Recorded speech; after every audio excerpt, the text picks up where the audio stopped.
안녕하세요, 여러분. 네, 생물의 다양성 6차시 생물 분류를 시작하도록 하겠습니다. 자, 여기 6개의 식물이 나와 있습니다. 자, 이 말이 과연 맞을까요? 미리 얘기를 하자면 소나무와 민들레, 고사리, 벼는 식물계이지만 송이버섯과 광대버섯은 균계로 분류를 합니다. 그렇다면 이 분류는 어떻게 하는지 알아보도록 하겠습니다. 자, 교과서 108쪽에서 110쪽 내용입니다. 잠깐 읽고 다시 돌아오시기 바랍니다. 자, 우리는 가장 큰 개의 분류를 5개로 얘기를 합니다. 이거를 우리는 5개라고 얘기를 하고요. 이 5개는 원핵생물계, 원생생물계, 균계, 식물계, 동물계 이렇게 5개로 분류를 합니다. 자, 이렇게 분류할 때 아주 큰 기준 몇 가지가 있는데 그게 뭐냐? 핵막의 유무입니다. 핵막의 유무. 그리고 광합성을 하느냐 안 하느냐, 엽록체가 있어서 광합성을 하느냐 안 하느냐. 자, 이게 아주 큰 분류가 되는데 먼저 원핵 생물계와 원생 생물계, 균계 이렇게 3가지를 이번 시간에 살펴보도록 하겠습니다. 자, 핵막의 유무를 알려면 먼저 세포의 구조를 알아야 하는데요. 자, 다음 화면을 보도록 하겠습니다. 자, 이게 우리가 얘기하는 세포입니다. 우리가 생물이라고 얘기를 하려면 기본 조건이 있습니다. 세포와 핵이 꼭 있어야 하는데요. 생물은 살아가기 위한 뭐라고 해야 되죠? 프로그램이 되어 있어야 됩니다. 어떻게 먹고 어떻게 소화시키고 그리고 어떻게 태어나고 죽고 자손은 어떻게 번식하고 이런 것들이 다 머릿속에 혹은 세포 안에 프로그래밍화 되어 있어야 하는데 그게 핵이 하는 일이라고 합니다. 그러면 이 핵 안에 유전자라고 하는 물질이 들어있어서 이 유전자가 우리의 생김새의 크기, 실제 성격까지도 다 결정한다고 하는데 생물이 되려면 세포 속에 핵이 항상 있어야 합니다.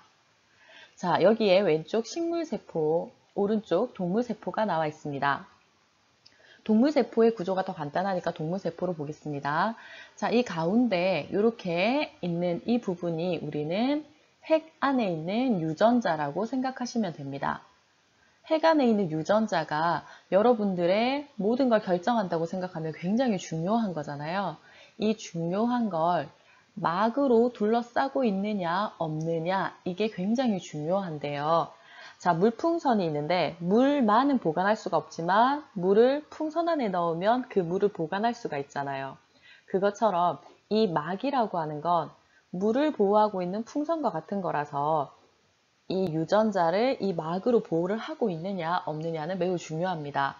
자, 동물세포가 이렇게 동그란 모양을 하고 있는 건 막이 있기 때문이고요. 핵막이 있기 때문이고 식물세포에 보면 여기에도 유전자들이 이렇게 있고 그 유전자가 들어있는 핵을 이렇게 동그랗게 보호를 하고 있습니다. 그래서 식물세포와 동물세포의 공통점은 핵막이 있다는 공통점이 있습니다. 핵은 당연히 있어야 하고요. 핵과 핵막이 있습니다. 그리고 그 안에 물같이 세포질이라고 하는 물 같은 게 들어있고 거기에 한 번 더 고무풍선 같은 게 둘러싸여져 있는데 이걸 우리는 세포막이라고 얘기를 합니다. 이 세포막은 당연히 식물에도 있어요. 물을 보관하기 위해서 물풍선이 있어야 되듯이 세포를 보관하기 위해서는 꼭 필요한 게 세포막입니다. 모든 생물은 세포막이 존재해요. 자, 그런데 동물세포의 경우는 위험이 처하면 달려서 도망을 갈 수 있잖아요. 근데 식물세포는 아니에요. 항상 제자리에 있습니다. 그 제자리에 있는 이유는 엽록체가 있기 때문에 스스로 광합성을 할 수 있어요. 자, 엽록체가 있으면 빛을 받아서 양분을 합성할 수 있으니까 먹이를 먹으러 돌아다닐 필요가 없습니다. 그래서 제자리에 있어요. 근데 그러다 보니 다른 초식 동물의 먹이가 잘 되죠. 그러면 이 먹이가 최대한 안 되려고 하면 자신을 보호할 수 있어야 하는데 그게 바로 세포벽이라고 하는 보호장치입니다. 그래서 나무는 굉장히 딱딱하거든요. 그 딱딱한 건 이 세포벽 때문에 딱딱하다 생각하면 됩니다. 자, 이 세포벽은 셀룰로스라는 걸로 되어 있는데 여러분이 식물을 많이 먹으면 이 셀룰로스가 동물이 소화를 시킬 수가 없대요. 그래서 장으로 계속 밀어내서 혹시 변비가 있는 사람은 식물을 많이 먹어라, 채소를 많이 먹으라고 얘기하는 이유가 이 세포벽이 소화가 안 되기 때문에 네, 똥을 밀어낸다고 생각하면 돼요. 자, 그래서 식물세포는 핵이 있고 핵막으로 쌓여 있으며 세포막과 세포벽으로 되어 있습니다. 그리고 엽록체가 있어서 광합성을 할 수 있어요. 동물세포는 엽록체가 없기 때문에 직접 양분을 합성할 수가 없어요. 그래서 먹이를 섭취해야 합니다. 자, 이 세포의 구조 잘 봤나요? 자, 실제 양파세포의 구조를 한번 보도록 하겠습니다. 양파세포는 이렇게 테두리들이 있는 게 보이고요. 까만 빨간 점들이 보일 거예요. 도대체 이 점이 뭔가? 이 점이 바로 핵입니다. 핵이 동그랗게 되어 있죠. 동그란 점으로 되어 있다. 이게 바로 핵이 핵막으로 쌓여 있다는 증거가 됩니다. 자, 그리고 이 테두리, 까만 테두리가 세포벽이고요. 세포막은 평소에는 세포벽에 붙어 있어서 잘 보이지 않습니다. 자, 그리고 뿌리, 줄기, 잎으로 나뉘어져 있어요. 자, 그래서 양파는 식물이라고 얘기를 합니다. 자, 그러면 오늘 배울 원핵 생물계, 원생 생물계, 균계는 어떻게 될지 한번 보겠습니다. 이게 원핵 생물계예요. 원핵 생물계에 보니까 얘들이 이렇게 되어 있는 게 보이나요? 동그랗지가 않아요. 보호되어 있지 않습니다. 원핵 생물계는요, 세포 하나입니다. 세포 한 개로 되어 있어서 핵도 한 개밖에 없어요. 그런데 이 핵 안에 있는 유전 물질이 보호가 되어 있지 않아요. 핵막이 없습니다. 어떻게 보면 굉장히 중요한 게 이 유전자라고 하는 핵물질인데 이게 보호가 되어 있지 않아요. 자, 그래서 원생 생물계는 하나의 세포로 되어 있고 물에 잘 흘러다닐 수 있게, 우리 몸 안에서 잘 흘러다닐 수 있게 이렇게 털 같은 털은 아니지만 이렇게 움직일 수 있도록 섬모 같은 게 있고요. 그 다음에 세포막과 세포벽을 다 가지고 있습니다. 그나마 핵막은 없지만 세포벽으로 자신을 보호하고 있어요. 세포 한 개로 되어 있으니까 굉장히 작다는 거 알 수 있겠죠. 여러분 몸이 6조 개의 세포로 되어 있다는 걸 생각하면 그 6조 개 중에 한 개의 세포로 되어 있는 이 원핵 생물계는 굉장히 작아요. 그래서 눈에 보이지 않습니다. 보통 우리가 세균이라고 부르는 것들이 원핵 생물계입니다. 폐렴균, 헬리코박터 파일로리균, 위염이나 위암을 일으키는 균이에요. 폐렴균은 폐에 살고 헬리코박터 파일로리균은 위에 살고 있습니다. 안 좋은 거예요, 있으면. 자, 그 다음에 대장균. 이 대장균은 원래 사람의 대장 혹은 동물의 대장에 있는 거라서 얘는 안 좋은 균이라기보다는 대장에 있을 때는 괜찮다고 합니다. 근데 여러분이 변을 누고 휴지로 변을 닦고 났을 때 손에 묻어 있을 수 있어요. 그걸 입으로 넣는 건 안 좋다고 얘기합니다. 그 다음에 우리 김치의 신맛을 내는 게 유산균이라고 하는 건데 이 젖산균을 유산균이라고도 얘기합니다. 네, 김치가 신맛이 날 때 이 유산균이 있다고 해요. 이런 세균들을 우리는 원핵 생물계라고 하고요. 이게 원시적인 핵을 가지고 있다라고 해서 원핵 생물계라고 부릅니다. 또 어떤 사람은 원핵이라고 생각하더라고요. 그래서 세포 한 개로 되어 있다 해서 세포 한 개로 되어 있는 세포를 단세포 생물이라고 얘기하는데 이렇게 함께 외우는 학생들도 있더라고요. 자, 이게 원핵 생물입니다. 자, 다음은 원생 생물계인데 원시 생물입니다. 자, 당연히 생물이니까 세포와 핵이 있을 거고요. 원시 핵은 아니잖아요. 네, 이제부터는 모두 핵막이 있습니다. 핵막이 없는 건 유전 물질을 보호하는 막이 없다는 건데 그거는 원핵 생물만 그렇고요. 나머지 4개의 개는 모두 핵막이 있습니다. 그런데 얘는 동물로 넣기도 애매하고 식물로 넣기도 애매한 아이들을 분류하는 건데요. 이 아메바는 단세포 생물이에요. 단세포 생물. 따라서 세포 한 개고 핵 하나입니다.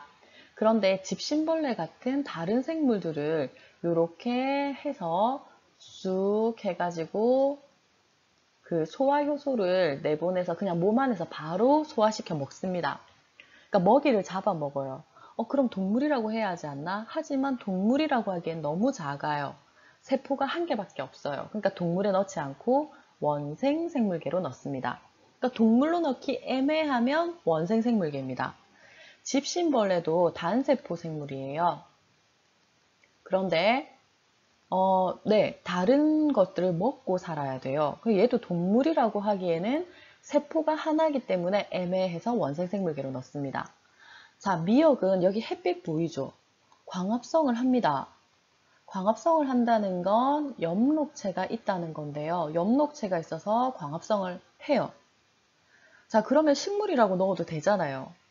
그런데 뿌리, 줄기, 잎이 원래의 식물과 조금 다릅니다. 물질의 양분을, 물이나 양분을 흡수하는 게 원래 뿌리의 역할인데 미역은 그냥 바위에 붙어있기, 이게 뿌리의 역할입니다. 뿌리, 줄기, 잎이 있긴 하지만 자기의 역할을 하지 않아요. 자, 그래서 식물에 넣기 좀 애매하다 해서 원생생물계로 넣은 겁니다.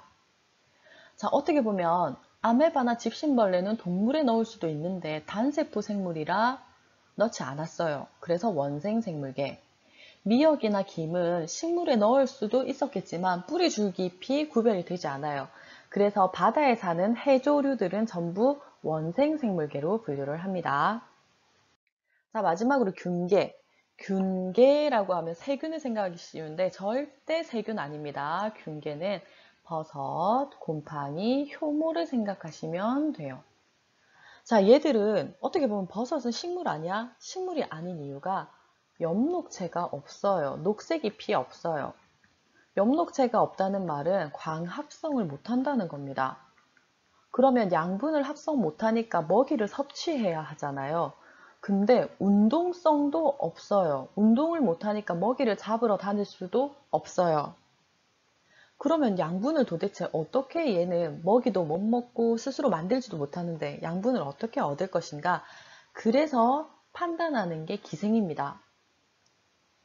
자, 먼저 표고버섯을 보면 나무에 기생을 해요. 딱 붙어가지고. 자, 그러면 이 뿌리 쪽에서 이렇게 뿌리가 위치하는 그런 쪽에서 화학물질을 분비를 막 합니다. 그래서 그쪽에 있는 양분을 분해 소화시켜서 다시 빨아먹고 살아요.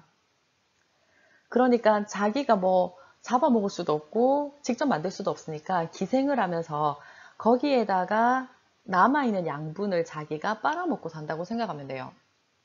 곰팡이도 마찬가지예요. 빵이 상하려고 할 때 거기에 딱 앉아서 빵을 소화시켜서 자기가 쏙 빨아먹고 사는 게 곰팡이입니다. 자, 누룩곰팡이도 우리 콩으로 매주 만들잖아요. 매주 만들 때 거기에 누룩곰팡이가 엄청 앉아 있거든요. 근데 그게 몸에 좋은 것도 있대요. 그래서 우리는 누룩곰팡이를 그냥 된장으로 만들어서 먹기도 하고요. 푸른 곰팡이는 페니실린이 있대. 그래서 페니실린을 만들어서 약으로도 쓰고 있고요. 자, 효모는 네, 발효식품, 거기에 전부 다 효모가 들어가는데요. 이 효모가 발효를 시킵니다. 빵, 맥주, 막걸리, 뭐 이런 발효를 시킬 때 사용하는 게 효모예요. 자, 얘들의 장점이 뭐냐면 다른 애들이 영양분이 남아있는 영양분을 얘들이 빨아먹는다고 생각하면 돼요. 아니면 그 영양분을 다시 재사용할 방법이 없는데 그 양분을 빨아먹은 걸 우리가 다시 섭취를 하고 있는 생태계에선 중요한 역할을 하고 있습니다. 자, 이까지가 네, 오늘 배울 내용이고 여러분들은 교과서 110쪽에 해보기를 하면서 오늘 내용을